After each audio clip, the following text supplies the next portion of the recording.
Mission शिक्षण संवाद के पढ़ाई से प्रतियोगिता के इस अंक में आपका स्वागत है। आज हम पढ़ेंगे पूर्ण संख्याओं पर 4 आधारभूत संक्रियाएं। चलिए शुरुआत करते हैं। पूर्ण संख्याएं यानी होल नंबर्स। यदि हम प्राकृतिक संख्याओं के समूह में 0 को भी शामिल कर दें तो हमें पूर्ण संख्याओं का समूह प्राप्त होता है। अतः शून्य सहित सभी प्राकृतिक संख्याओं को पूर्ण संख्याएं कहते हैं।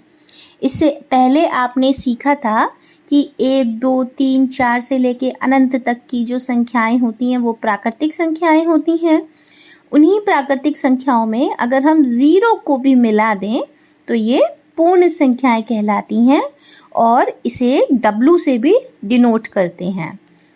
अब आगे सीखते हैं सम और विषम पूर्ण संख्याएं। इंग्लिश में बोलते हैं even and odd whole numbers. पूर्ण संख्याएं 2 प्रकार की होती हैं, सम और विषम। सम आप जानते ही हैं, जो पूर्ण संख्याएं 2 से विभाजित हो जाती हैं उन्हें सम पूर्ण संख्याएं कहते हैं।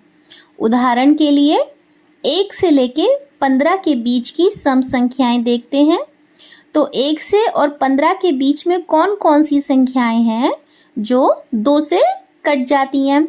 सोचिए। हाँ, ये हैं 2, 4, 6, 8, 10, 12 और 14। जो पूर्ण संख्याएं 2 से विभाजित नहीं होती हैं उन्हें विषम पूर्ण संख्याएं कहते हैं। फिर से वही उदाहरण लेते हैं। अब आप बताइए 1 से 15 के बीच की विषम पूर्ण संख्याएं क्या होंगी?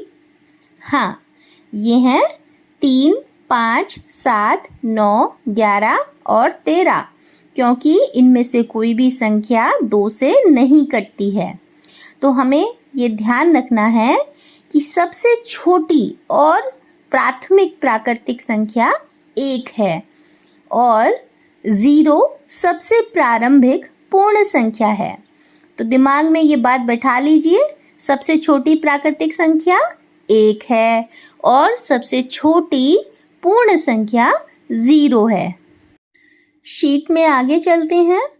पूर्ण संख्याओं के योग का गुण। तो सबसे पहला गुण होता है समवर्ग गुण।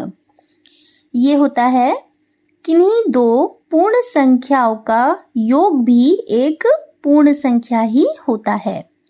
मान लीजिए कि A तथा B 2 पूर्ण संख्याएं हैं, तो A प्लस B भी एक पूर्ण संख्या होगी।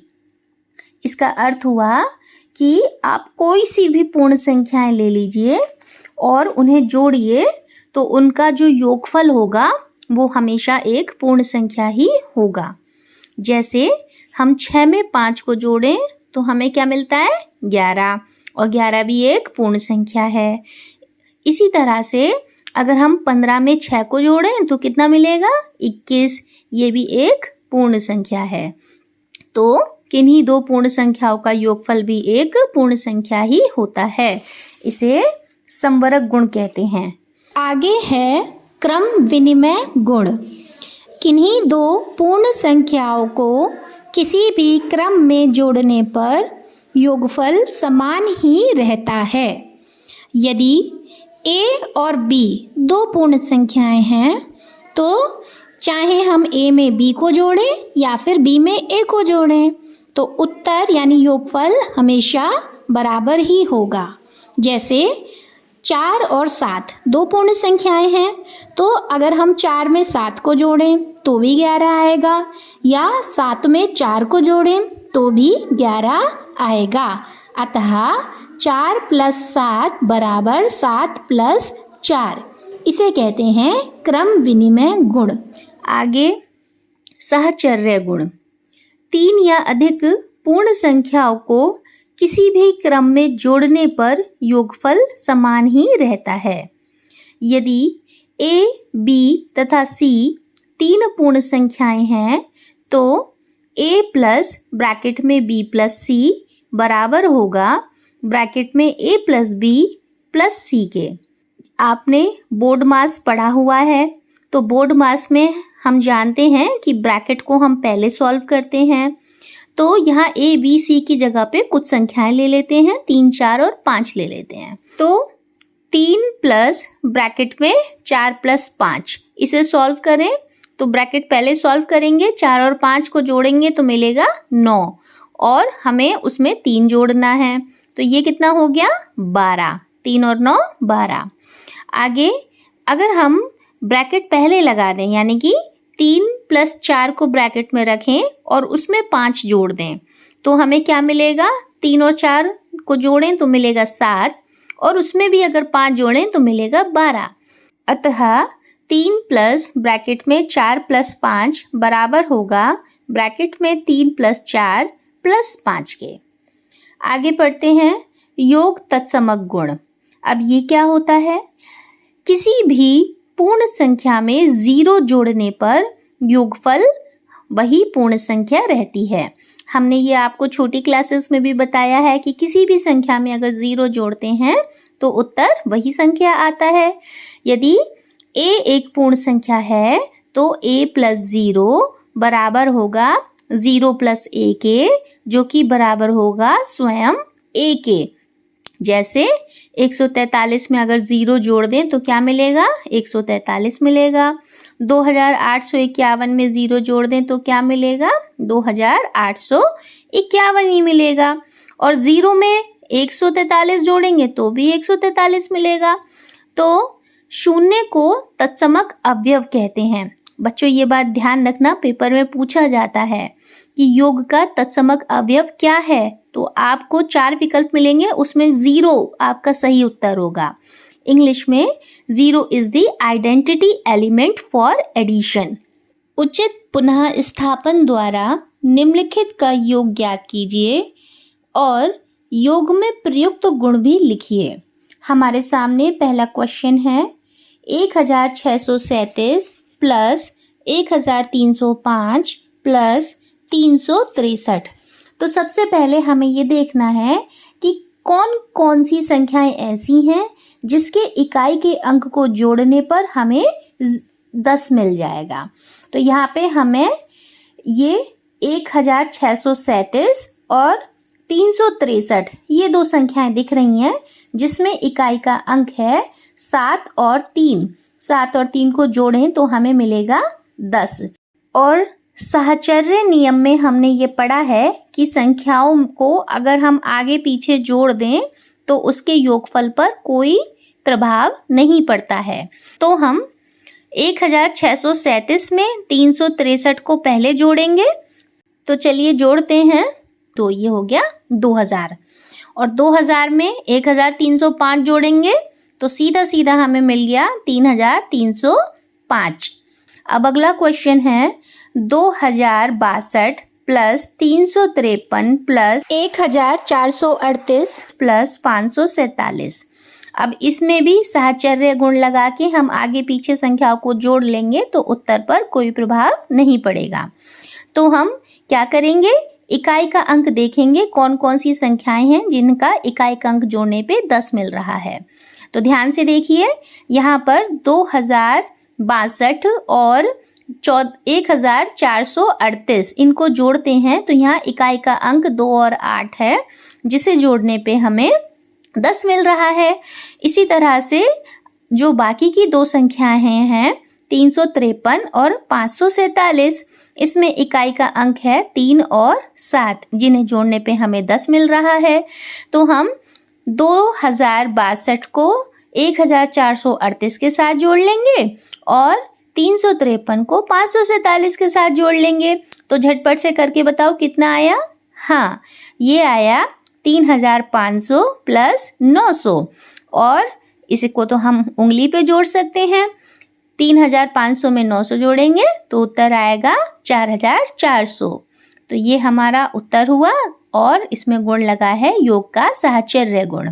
अब हम आगे सीखते हैं पूर्ण संख्याओं में व्यवकलन यानी घटाने के गुण। तो सबसे पहला गुण है संवरक गुण। यदि a और b 2 पूर्ण संख्याएं हैं और a b से बड़ा है या उसके बराबर है, a is greater than equal to b, तभी घटाने की संक्रिया में संवरक गुण संभव है, अन्यथा नहीं। तो बच्चों ध्यान रखना कि बड़ी संख्या में से अगर छोटी संख्या घटाते हैं तो उत्तर पूर्ण संख्या होगा, लेकिन अगर छोटी संख्या में से बड़ी संख्या को घटाएंगे तो उत्तर एक पूर्ण संख्या नहीं होगा। उदाहरण लेते हैं, 14 में से 6 को घटाते हैं तो यहाँ 14 6 से बड़ा है, घटा लेंगे तो 14 में से 6 गए 8, जो कि एक पूर्ण संख्या है। लेकिन अगर हम 6 में से 14 को घटाएं तो हमें उत्तर क्या मिलेगा? उत्तर हमें माइनस में मिलेगा, प्लस माइनस माइनस होगा और बड़ी संख्या में से छोटी संख्या को घटा लेंगे तो उत्तर मिलेगा -8, जो कि एक पूर्ण संख्या नहीं है। आगे चलते हैं, क्रम विनिमय गुण। घटाने की संक्रिया में ये गुण नहीं होता है। यदि a और b पूर्ण संख्याएं हैं तब a minus b minus a के समान नहीं होगा। जैसे एग्जाम्पल लेते हैं, दो संख्याएं 11 और 5 ले लेते हैं तो घटा के देखते हैं, 11 में से 5 गए तो उत्तर मिला 6, लेकिन अगर हम 5 में से 11 को घटाएंगे तो हमें उत्तर मिलेगा -6, जो कि 6 के बराबर नहीं है। अतः 11 - 5 बराबर नहीं है 5 - 11 के। तो घटाने की संक्रिया में क्रम विनिमय गुण नहीं लगता है। आगे चलते हैं, साहचर्य गुण। घटाने की संक्रिया में यह गुण भी नहीं लगता है।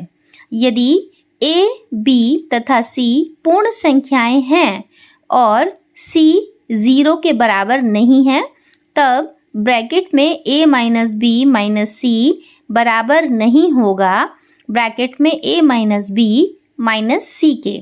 यहाँ पे a, b और c की जगह पे कोई संख्याएं ले लेते हैं, जैसे a बराबर 30, b बराबर 14 और c बराबर 4।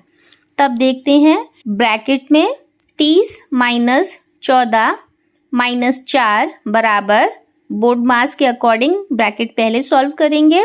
30 में से 14 घटाएंगे आएगा 16 और उसके बाद उसमें से 4 घटाएंगे तो 16 में से 4 गए बचे 12। अब 30 माइनस ब्रैकेट में 14 - 4 देखते हैं, तो ब्रैकेट को पहले सॉल्व करेंगे, 14 में से 4 गए 10 और 30 में से 10 को घटाएंगे तो उत्तर मिलेगा 20। तो 12 और 20 तो बराबर नहीं होते हैं, अतः ब्रैकेट में 30 - 14 - 4 बराबर नहीं होगा 30 माइनस ब्रैकेट में 14 - 4 के। तो हमें घटाने की संक्रिया में साहचर्य गुण नहीं मिला। अब शून्य का गुण देखते हैं। अगर हम किसी भी पूर्ण संख्या में से 0 को घटा दें तो हमें वही पूर्ण संख्या मिलती है। जैसे 25 में से अगर हम 0 को घटाएं तो उत्तर मिलेगा 25, वो एक पूर्ण संख्या है। लेकिन अगर हम 0 में से 25 को घटाएं तो क्या हमें 25 मिलेगा? नहीं, 0 में से 25 को घटाने पे हमें उत्तर मिलेगा -25, जो कि एक पूर्ण संख्या नहीं है। अतः घटाने की क्रिया में तत्समक लागू नहीं होता है, ध्यान रखिएगा। अब आपकी प्रैक्टिस के लिए इस शीट में कुछ क्वेश्चंस दिए गए हैं, ये आपको खुद से सॉल्व करने हैं और इनके आंसर्स आपको नेक्स्ट शीट में मिल जाएंगे। तब तक के लिए धन्यवाद।